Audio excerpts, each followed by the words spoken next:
Avant d'être un artiste libre, il faut être un être libre. L'idée du studio, c'était de pouvoir mixer des cours de chant, des cours de théâtre avec des cours qui seront un peu plus, on va dire, sur l'expansion corporelle, la liberté personnelle et la liberté en général.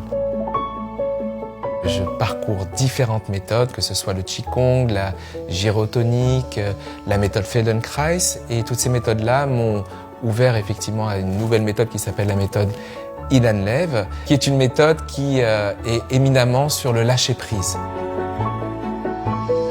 Il y a des gens qui arrivent à se libérer uniquement sur scène et qui dans leur vie ne sont pas du tout libres. Moi, mon but, c'est de me dire que les gens n'attendent pas ce moment d'être sur scène pour se libérer, mais qu'on essaye de créer une vraie passerelle entre les deux.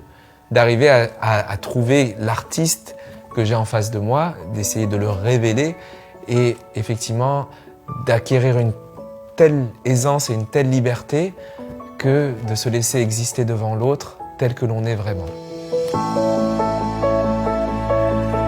Ce que j'ai pu observer à travers toutes ces années en tant qu'artiste, c'est que j'avais pas mal de blocages qui étaient de l'ordre de tensions corporelles ou de tensions psychiques. Et j'ai compris au fur et à mesure qu'en libérant ces tensions-là, j'arrivais à accéder au final à mon artiste. C'est complètement cette philosophie et ce mélange qu'on applique au studio David Rosen. Au studio David Rosen, nous vous invitons à un voyage pour découvrir l'artiste que vous êtes.